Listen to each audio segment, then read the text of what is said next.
자녀를 키운 뒤 나는 누구일까? 아이들을 위해, 가족을 위해 달려온 세월. 어느 날 조용한 집에서 거울 속 낯선 나를 보았어요. 내가 원하는 삶은 뭐지?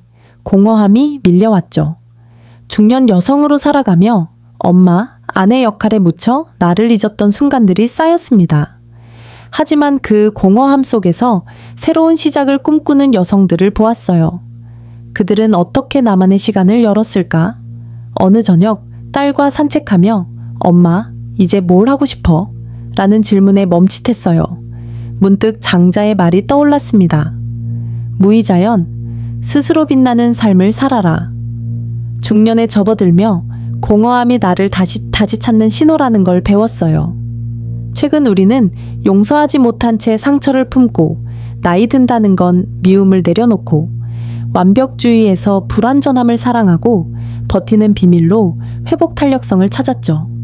오늘은 중년 여성의 새로운 시작, 늦게 피는 꽃처럼 나만의 시간을 여는 여정을 풀어봅니다. 당신은 언제 공허함 속 새로운 꿈을 찾았나요? 그 꿈은 무엇이었나요? 공허함은 어디서 올까요? 아이들이 독립하고 집은 조용해졌어요. 이제 다 잘 됐는데 왜 마음이 허전하지? 가족을 위해 헌신한 세월, 나를 위한 시간은 없었죠. 어느 날 친구와 점심을 먹으며 이제 뭘 해야 할까? 라고 털어놓았어요. 그녀가 너 자신을 찾아봐 라고 했죠. 그 말이 가슴을 울렸습니다. 심리학자 캐롤 드웩은 성장 마인드셋을 새로운 가능성을 여는 힘이라 했습니다. 2019년 연구 Journal of Personality and Social Psychology는 자기 연민이 공허함을 극복하고 자존감을 높인다고 했죠. 공허함은 위기가 아니라 나를 깨우는 목소리였어요. 어느 날 오래된 다이어리를 펼쳤어요. 젊은 날 꿈꿨던 그림 그리기, 여행 이제라도 시작해볼까? 그 생각이 나를 설레게 했죠. 하지만 두려움도 밀려왔어요. 내가 뭘 할 수 있을까? 자책했지만 친구가 너는 이미 충분히 잘해왔어 라고 했어요. 장자는 텅 빈 마음이 새로운 길을 연다고 했습니다. 어느 날 가족 모임에서 나 그림을 다시 그리고 싶어 라고 했더니 딸이 엄마 꼭 해봐 라고 했어요. 그 응원이 나를 움직였죠.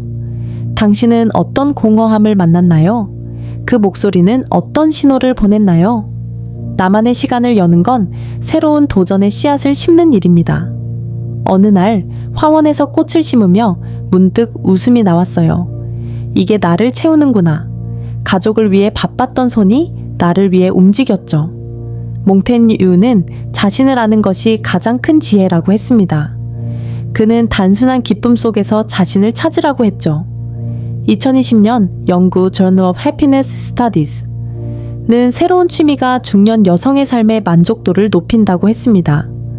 어느 저녁 딸과 산책하며 엄마, 요즘 그림 그리는 거 멋져라는 말에 가슴이 따뜻해졌어요. 내가 나를 찾는 모습이 딸에게도 힘이 되더군요. 하지만 시작은 쉽지 않았어요. 처음 그린 그림은 서툴렀고 이걸 할 수 있을까? 두려웠죠. 몽테뉴는 완벽하지 않아도 자신을 사랑하라고 했습니다. 친구와 커피를 마시며 너무 늦은 거 아냐? 라고 했더니 그녀가 늦은 꽃이 더 아름다워 라고 했어요. 니체는 너 자신을 초월하라고 했죠. 그 말이 나를 움직였어요. 지역 모임에서 그림 강의를 제안받았을 때 해보자 라고 다짐했죠. 당신은 어떤 도전의 씨앗을 심었나요? 그 첫걸음은 어땠나요? 늦게 피는 꽃은 더 아름답습니다. 지역 모임에서 그림 강의를 시작했어요. 내가 누군가를 가르칠 수 있을까? 두려웠지만 참가자들의 미소가 나를 채웠죠. 장자는 무이자연, 스스로 빛나는 삶을 살라고 했습니다. 엄마, 아내로 헌신했지만 나를 잃지 않는 법을 배웠어요. 2021년 연구 Personality and Individual Differences는 새로운 역할이 중년 여성의 자존감을 높인다고 했죠. 어느 날 딸이 엄마, 요즘 정말 행복해 보여라고 했어요. 내가 나로 빛나는 모습이 가족에게도 힘이 되더군요. 가족 모임에서 오해로 다툰 적이 있었어요. 내가 더 잘했어야 했어 자책했지만 딸이 엄마, 네가 행복한 게 최고야 라고 했죠. 그 말이 나를 자유롭게 했어요. 장자는 세상 속에서도 나를 지키라고 했습니다.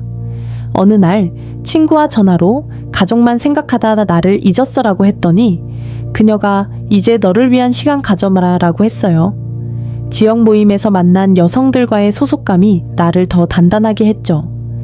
당신은 어떤 역할 속에서 나를 찾았나요? 그 꽃은 어떤 빛을 냈나요? 나로 다시 태어나는 시간은 공허함을 희망으로 바꿉니다. 어느 날 전시회에서 내 그림을 보며 이게 나야 라고 생각했어요. 서툰 붓질에도 나의 이야기가 담겼죠. 브레네 브라운은 취약성을 받아들이는 게 용기라고 했습니다. 2022년 연구 Journal of Happiness Studies는 새로운 도전이 중년 여성의 삶의 의미를 높인다고 했죠. 가족과 식사하며 나 요즘 정말 행복해 라고 했더니 딸이 엄마 멋져라고 했어요. 그 말이 나를 채웠죠. 니체는 너 자신을 창조하라고 했습니다. 친구와 커피를 마시며 이제 뭐든 할 수 있을 거야 라고 했더니 그녀가 넌 이미 빛나고 있어 라고 했어요. 몽테뉴는 삶은 매일 새롭게 시작된다고 했죠. 그 지혜가 나를 단단하게 했어요. 당신은 어떤 새로운 시작을 꿈꾸나요? 그 시작은 어떤 자유를 줄까요? 늦게 피는 꽃처럼 나만의 시간을 열다. 공허함은 나를 깨우는 목소리였고 새로운 도전은 나를 빛나게 했습니다. 장자는 무의자연으로 스스로 빛나라 했고 몽테뉴는 자신을 사랑하라 했죠. 용서하지 못한 채 상처를 품고 나이 든다는 건 미움을 내려놓고 완벽주의에서 자유로워지고 버티는 비밀로 중심을 잡았듯 오늘은 나만의 시간으로 다시 태어나는 법을 배웠습니다. 오늘의 사색의 등불 한마디는 늦게 피는 꽃처럼 너만의 시간을 열어 빛나라입니다. 당신은 어떤 나를 다시 찾고 싶나요? 어떤 새로운 시작을 꿈꾸나요? 댓글로 나눠주세요. 사색의 등불이 함께 하겠습니다.